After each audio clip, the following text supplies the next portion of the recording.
Bonjour à tous et bienvenue dans un nouvel épisode de la Pause Tech. On commence à voir de nouvelles rumeurs sur le Mavic 3 et ça sent sacrément bon. On va voir les dernières rumeurs qui sont sorties et je vais en faire l'analyse. Tout de suite, générique.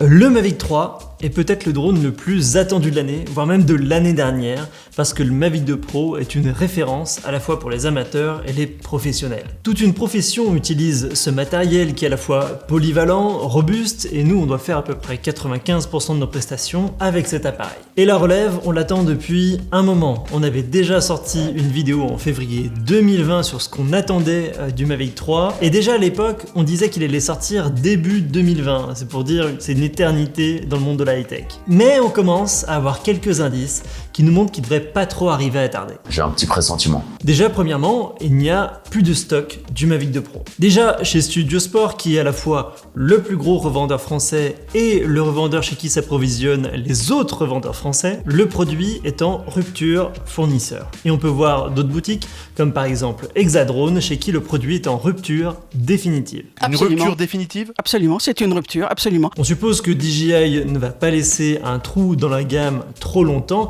surtout sur un appareil qui est autant utilisé pour les professionnels. Et surtout, on commence à avoir des rumeurs précises sur les spécificités de ce produit. Alors déjà, avant de détailler quelles sont ces rumeurs, est-ce qu'il faut y faire attention ? Il faut forcément les prendre avec des pincettes et elles deviennent intéressantes quand elles sont recroisées par plusieurs sources. Et là, c'est le cas. Il ne faut pas non plus oublier que DJI est un champion du marketing et je pense est très doué dans le fait de faire fuiter des informations petit à petit avant la sortie de ces nouveaux appareils. T'es bien renseigné toi. Le succès d'un produit est forcément lié à l'attente qu'on a de ce produit. Si là, du jour au lendemain, DJI sortait un produit sans prévenir, forcément il aurait moins de succès que si on en parlait depuis au moins 2 mois en essayant de deviner quelles étaient les caractéristiques qu'il allait avoir. Il est très fortement probable que DJI ait commencé lui-même à donner ces informations au compte-gouttes et comme ça a commencé à souffler sur les braises avant que le produit ne sorte réellement. Et là, la première grosse source de rumeurs arrive avec des croquis complets de ce qui semble être le Mavic 3 ou le DJI 3 Pro. Je dis DJI 3 Pro parce qu'il semble que le nom Mavic va être progressivement plus utilisé et du coup on aura non plus un Mavic Mini mais un DJI Mini et là ça pourrait être un DJI Pro 3 uniquement. Alors ces croquis, est-ce que c'est vraiment des croquis? Est-ce que c'est des photos? Regardez vous-même. Moi personnellement ça me fait tout de suite penser à une application qui permet de créer des filtres avec de l'intelligence artificielle et qui s'appelle Prisma. J'ai essayé de reproduire à peu près les mêmes effets, donc voilà la photo d'un Mavic 2 Pro. Voici la photo maintenant d'un Mavic 2 Pro passé sur Prisma. Et Mathis a essayé aussi de bidouiller un peu l'image pour faire plus ou moins le même rendu avec Photoshop. C'est quand même bien fait. Avec un peu plus de travail, je pense qu'on pourrait arriver à peu près au même type de résultat. Et j'ai un doute sur le fait que ça soit des photos, on dirait plutôt des modélisations 3D dont on a retiré certaines parties et pour pas trop donner d'indices qu'on a maquillé par la suite. Ce qui est surprenant, c'est qu'on a 10 clichés différents et du coup on a le drone sous toutes les coutures. D'habitude, quand on a une petite fuite, c'est juste une photo volée par-ci par-là. Là, on a vraiment l'impression qu'on a la fuite totale, quoi. Encore une fois, ça sent la fuite organisée à plein nez et c'est plutôt bon signe pour une sortie qui pourrait être dans les prochains mois. Alors, qu'est-ce qu'on peut voir justement sur ces photos? Premièrement, on voit un changement au niveau des capteurs de collision. Là où sur le Mavic 2 Pro, on avait des capteurs de collision qui regardaient bien devant et bien derrière, là on a l'impression que les capteurs ont une sorte de strabisme un peu. Que ça soit à l'avant ou à l'arrière, ils regardent plus sur les côtés et on dirait que ce sont des objectifs grand angle qui vont du coup capter l'information à la fois devant et derrière, mais aussi un petit peu sur les côtés, voire même totalement sur les côtés. Et en même temps, les capteurs de collision qui étaient sur les côtés ont disparu. On n'en trouve pas la trace sur ces croquis. Alors mon hypothèse, c'est qu'en fait on n'aurait pas abandonné la captation d'obstacles sur les côtés, mais que le nouveau positionnement de ces capteurs avant et arrière légèrement inclinés permettent de voir à 360 autour du drone. On aurait un changement de l'algorithme pour interpréter ces données qui permettrait peut-être d'avoir une captation des obstacles et qui soit plus efficace. Ce qui viendrait corroborer cette hypothèse qu'on souhaite avoir une captation de collision à 360, c'est qu'on n'a plus un capteur infrarouge sur le dessus de l'appareil. On a maintenant 2 capteurs capteurs de collision qui viennent remplacer ce vieux capteur infrarouge qui très franchement ne servait à rien. On a vu que DJI commençait à travailler avec le Mavic Air 2S à la collision sur le dessus avec des capteurs qui étaient un peu différents au niveau positionnement. Mais là on voit une stratégie différente avec des capteurs sur le devant qui couvrent beaucoup plus large et des vrais capteurs optiques sur le dessus de l'appareil. Ça fait en tout 8 capteurs avec ceux du dessous sur le drone, donc on va peut-être voir arriver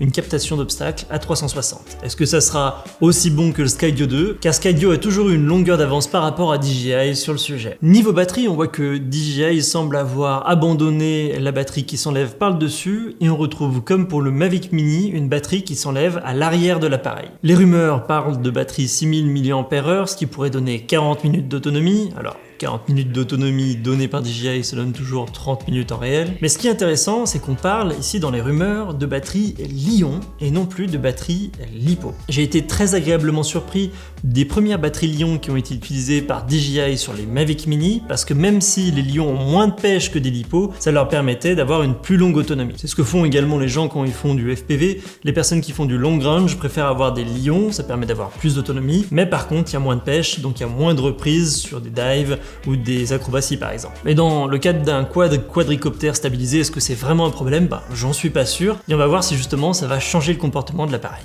Enfin encore une fois, tout ça n'est que de l'hypothèse. Et le changement le plus important qu'on ait pu voir sur ces croquis, c'est le changement du capteur principal pour la prise de photos et de vidéos. Et là, c'est une grosse surprise, parce qu'on se retrouve avec un capteur double, avec 2 caméras. Sur certaines photos, on voit bien le H de Hasselblad qui est mis en évidence, et c'est une bonne nouvelle, parce que la dernière fois que DJI a sorti un objectif en collaboration avec Hasselblad, c'était pour le Mavic 2 Pro, et c'était un très bon capteur. On voit donc sur le dessus un capteur avec un multiplicateur par 7, ce qui voudrait dire qu'il y a un très fort zoom sur ce petit capteur du dessus, et en dessous un capteur qui semble pas bien plus gros que la génération précédente. Ce que je pourrais deviner à partir de ces croquis, c'est qu'on est resté sur un capteur d'1 pouce pour le gros capteur principal. Et c'est dommage parce qu'on aurait bien aimé avoir un capteur un peu plus grand pour monter en qualité sur un Mavic. Mais du coup, avec ce double capteur, ça permettrait d'être hyper polyvalent et à la fois d'avoir une bonne qualité de prise d'image et un zoom. Ça, bien sûr, reste à confirmer et à tester. D'un point de vue spécificité technique, on parle d'un capteur 5,7K en 24 mm avec un adaptateur en 16 mm. Je sais pas trop à quoi ça pourrait servir, vu que le 24 mm c'est déjà bien grand angle, mais en tout cas, c'est ce qui a été dit. En tout cas, une personne sur Twitter qui s'appelle DealsDrone a essayé à partir de ces fuites de reconstituer en 3D ce à quoi ressemblerait le Mavic 3. Alors si je suis pas convaincu de la forme globale de l'objet parce que au niveau des capteurs, il les a laissés bien de front alors qu'on a vu que justement ils étaient positionnés un peu plus en biais, le blog spécialisé Drone DJ a demandé à une de ses sources en Chine si ça ressemblait plus ou moins à ce à quoi allait ressembler le Mavic 3. Et la réponse de cette source, c'est que c'est surtout le capteur qui était le mieux modélisé et que ça devrait fortement ressembler aux modélisations qu'a créé DealsDrone. Donc cette nacelle avec ce système de double capteur est plus ou moins confirmée. Sauf que les rumeurs parlent de 2 versions sur cet appareil. Donc est-ce que ça va être la version qui est plus orientée pour l'inspection et qu'on aura un autre appareil pour tout ce qui est prise de vue? L'avenir nous le dira. Mais on a quelques indices qui nous montrent que la vidéo ne sera pas oubliée avec cette nouvelle mouture. Déjà apparemment, ce nouveau drone supporterait le format ProRes.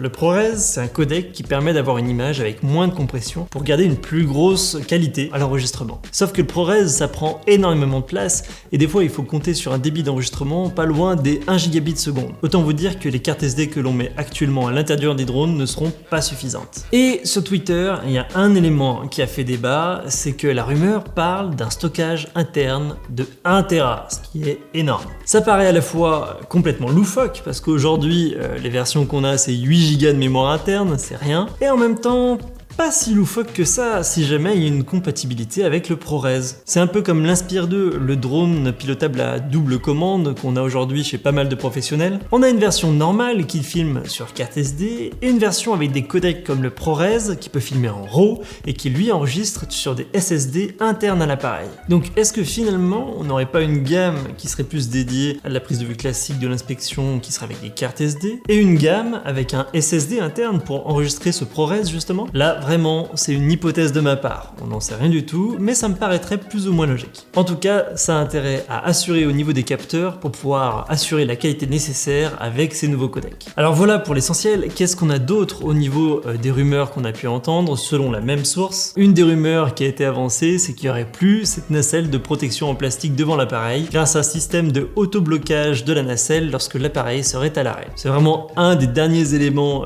sur ce Mavic qui pose vraiment problème d'un point de vue ergonomie et c'est pas mal qu'ils essaient de le résoudre si jamais c'est confirmé. D'un point de vue radiocommande, on aurait une radiocommande qui serait similaire au R2S, Mavic Mini 2, etc. Alors ça c'est plutôt une bonne nouvelle parce que cette télécommande est de bonne facture, bien que si on veut utiliser un iPad, ça déporte un peu le centre de gravité vers l'avant.